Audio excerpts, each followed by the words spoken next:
بسم اللہ الرحمن الرحیم۔ السلام علیکم ناظرین۔ سانحہ کربلا انسانی تاریخ کا ایک دلخراش واقعہ ہے کہ جس میں پیغمبر صلی اللہ علیہ وآلہ وسلم کے پیروکار اپنے ہی نبی کے نواسے کو بے دردی سے شہید کر کے ان کا سر اقدس نیزے پر سجا دیتے ہیں۔ 11 محرم کو عمر بن سعد اپنے ان ساتھیوں کو دفنا دیتا ہے کہ جو اہل بیت کے ہاتھوں قتل ہوئے تھے، اور سید زادوں اور اصحاب کے 72 جسد مبارک بے گود و کفن چھوڑ دیے جاتے ہیں۔ یزیدی لشکر امام علی مقام اور ان کے 72 ساتھیوں کے سر مبارک آپس میں بانٹ لیتے ہیں، اور اہل بیت کی شہزادیوں کو قیدی بنا کر یہ قافلہ عمر بن سعد اور شمر لعین کی نگرانی میں کوفہ کی جانب سفر شروع کر دیتا ہے۔ ادھر کوفہ کا گورنر عبید اللہ ابن زیاد اسیر ان کربلا اور شہداء کے سروں کو دیکھنے کے لیے بے تاب بیٹھا ہے، اور پورے کوفہ کو دلہن کی طرح سجا دیا جاتے ہیں۔ اسیران کربلا کے قافلے کے حالات یہ ہیں کہ شہداء کے سر نیزوں پر ہیں، اور رسول اللہ صلی اللہ علیہ وآلہ وسلم کی شہزادیوں کو بغیر کجاوے کے اونٹوں پر سوار کیا گیا، جبکہ امام علی مقام کے لخت جگر شہزادہ امام زین العابدین کے ہاتھ بندھے ہوئے ہیں، اور ان کو پیدل سفر پر مجبور کیا جا رہا ہے۔ اللہ اکبر۔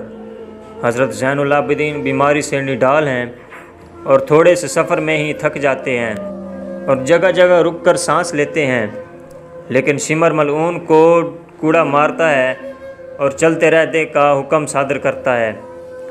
ادھر دوسری طرف جہاں کربلا میں لاشیں بکھرے پڑے ہیں، 13 محرم کو وہاں قبیلہ بنو اسد کی عورتیں دریائے فرات سے پانی بھرنے آتی ہیں تو لاشیں دیکھ کر ان کی چیخیں نکل جاتی ہیں، اپنے مردوں کو بلا کر لاتی ہیں، اور تمام جسد مبارک کو ایک گھوڑا سوار شخص کی ہدایات کے مطابق دفنا دیا جاتا ہے۔ اسیران کربلا کا قافلہ کوفہ کی جانب رواں دواں ہے۔ یزیدی سپاہیوں نے سستانے کے لیے قافلہ کو راستے میں روکا۔ یہاں تاریخ طبری میں امام طبری اور البدایہ والنہایہ میں علامہ ابن کثیر لکھتے ہیں کہ یزیدی فوج شراب میں مست تھی، جس وجہ سے ایک سپاہی عنان بن جید نواس رسول کی بیوی حضرت رباب کی طرف بدمستی میں بڑھا تو شیر خدا کی شیر بیٹی حضرت زینب سلام اللہ علیہا نے قریبی کھڑے دوسرے سپاہی کی تلوار کھینچ کر پہلے عنان بن جید کا بڑھتا ہوا ہاتھ کاٹا، پھر اس کی گردن اڑا دی۔ اس واقعے کے بعد کافی دیر تک لشکر میں خاموشی چھائی۔ پھر حضرت زینب نے وہاں پر اہل بیت کی عظمت کے بارے میں خطبہ ارشاد فرمایا۔ امام طبری روایت کرتے ہیں کہ ابن سعد نے خولی کے ہاتھ امام علی مقام کا سر اقدس ابن زیاد کے دربار بھیجا۔ خولی جب کوفہ پہنچا تو رات کا وقت تھا، اس لیے وہ سر مبارک کو اپنے گھر لے گیا اور ایک برتن میں ڈھانپ دیا۔ سر مبارک کو دیکھ کر اس کی بیوی نوار ناراض ہوئی، یہ تم نے کیا ظلم کر دیا ہے؟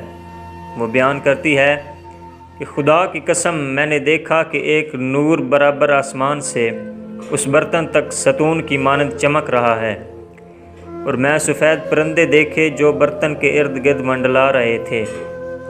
چنانچہ 12 محرم کو اسیران کربلا اور نواس رسول صلی اللہ علیہ وآلہ وسلم کے سر مبارک کو ابن زیاد کے دربار میں پیش کیا گیا۔ شیر خدا کی شیر بیٹی حضرت زینب اور ابن زیاد کے درمیان سخت گفتگو ہوئی۔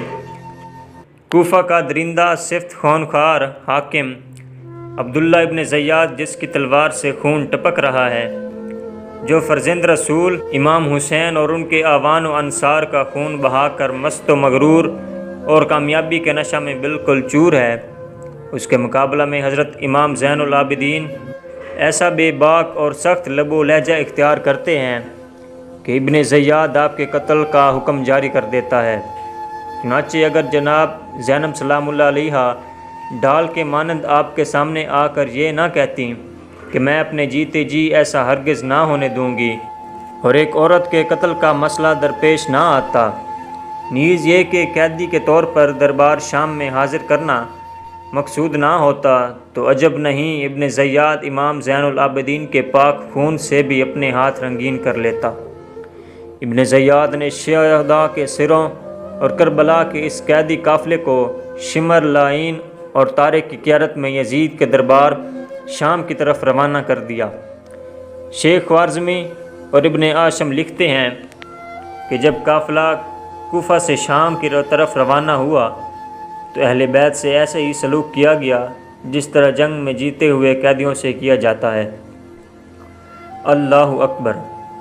اندازہ کیجیے دوستو، کیسے بدبخت ہوں گے ان شہروں کے لوگ جہاں سے قافلہ گزرا لیکن وہ صرف تماشائی بنے رہے۔ امام زین العابدین سے منسوب روایات میں ابن زیاد شمر و طارق کا قیدیوں سے برتاؤ یوں خنقول ہوا ہے۔ حضرت امام حسین کے شہداء کو ایک لاغرو نحیف اونٹ پر اس طرح میں سوار کیا گیا کہ امام حسین کا سر نیزے پر، قیدی عورتیں ان کے پیچھے اور نیزے برادران کی طرف میں موجود تھے۔ اگر امام کی آنکھ سے آنسو جاری ہوتا تو وہ ان کے سر پر نیزے مارتے، یہاں کہ اسی حالت میں وہ شام میں داخل ہوئے۔ شام کے شہر حلب میں مقام مشہد النقطہ کے گرجا گھر کے قریب یہ قافلہ رکا تو جب راہب نے دیکھا کہ قافلے کے ساتھ ایک شہید کا سر موجود ہے جس میں سے تازہ خون بہہ رہا ہے تو اس نے قافلہ سے پوچھا کہ آپ کون لوگ ہیں اور یہ سر مبارک کس کا ہے؟ یزیدی فوج نے کہا کہ یہ فوج یزید کی ہے اور یہ سر حسین ابن علی کا ہے۔ راہب کہنے لگا کہ سیدھی طرح کہو یہ سر تمہارے نبی کے نواسے کا ہے۔ یہ جواب سن کر سب خاموش ہو گئے۔ جب راہب نے دیکھا کہ یہ کسی معمولی انسان کا سر نہیں ہے تو اس نے شمر اور طارق بیش بہا قیمتی تحائف اور سونے کے سکے دے کر کہا کہ آج رات یہاں ہی رک جاؤ اور ایک رات کے لیے یہ سر مجھے دے دو۔ لالچی سپاہی فوراً تیار ہو گئے۔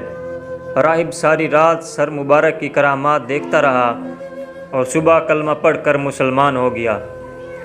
روایات کے مطابق ظلم جبر سہتے یہ اہل بیت و اطہار کا قافلہ پہلی سفر کو شام میں داخل ہوا۔